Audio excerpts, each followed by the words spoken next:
नमस्कार. मी सौ अर्चना मंदार देवधर, राहणार औरंगाबाद.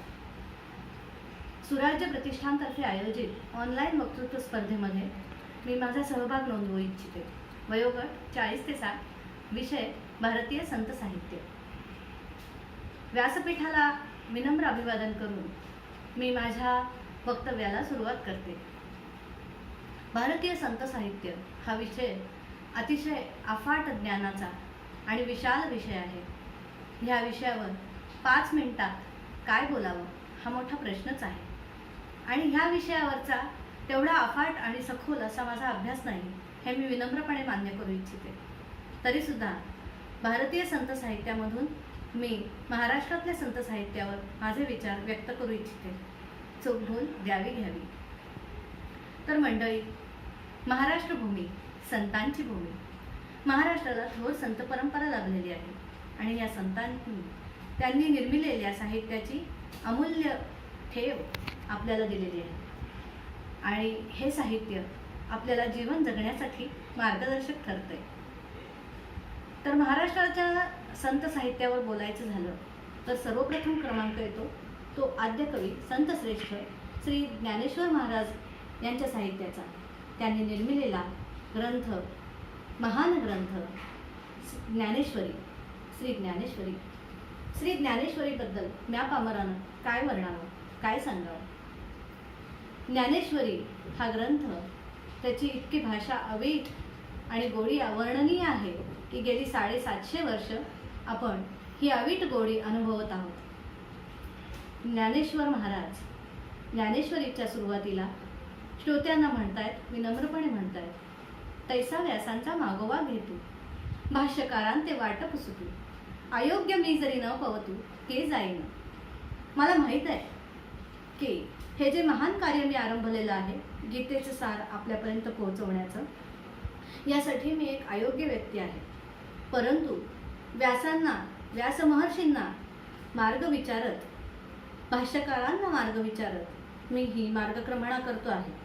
मी जरी अयोग्य असलो तरी मी जे आपणाला सांगण्याचा प्रयत्न करेन ते आपण गोड मानून घ्यावं. किती विनम्रता, किती विनयशीलता या संतांकडे होती पहा.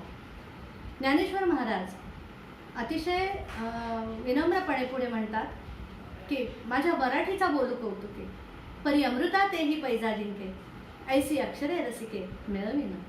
मराठीमध्येच ज्ञानेश्वर महाराजांनी गीतेचं सार आणलं. त्या बड्या बंडवाल्यात ज्ञानेश्वर माने पहिला, अंगोरा खोल गटांचा पटविला अलमदुनियेला. त्या काळी गीतेचं सार संस्कृतमधून मराठीमध्ये आणणं हे एक मोठं बंड होतं आणि ते बंड या छोट्या मुलाने धाडसाने करूनही दाखवलं होतं. ज्ञानेश्वर महाराज अतिशय श्रेष्ठ होते आणि म्हणूनच त्यांना ज्ञानी यांचा राजा गुरु महाराज असं आपण म्हणतो. ज्ञानेश्वरीमध्ये गुरुशिष्य परंपरेविषयी ज्ञानेश्वर महाराज म्हणतात, हृदया एक झाले, ये हृदयीचे ते हृदयी घातले, द्वैत न मोडता केले आपण ऐसे अर्जुना.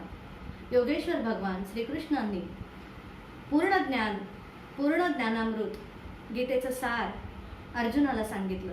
या हृदयीचं त्या हृदयामध्ये घातलं आणि आपल्या इतकंच श्रेष्ठत्व अर्जुनाला प्राप्त करून दिलं. ही खरी गुरु शिष्य परंपरा आणि ही काळाची गरज आहे. आत्तासुद्धा अशी गुरु शिष्य परंपरा येण्याची गरज आहे. ज्ञानेश्वरी नंतर मी बोलू इच्छिते दासबोध या ग्रंथाविषयी.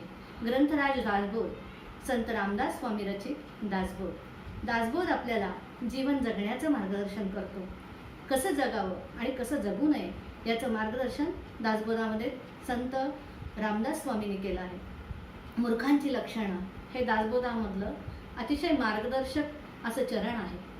आणि म्हणूनच लहानपणापासून मनाचे श्लोक शिकत दासबोधाबद्दल गोडी निर्माण झाली आणि दासबोध कितीही वेळा वाचला तरी तो दरवेळी नवीनच वाटतो.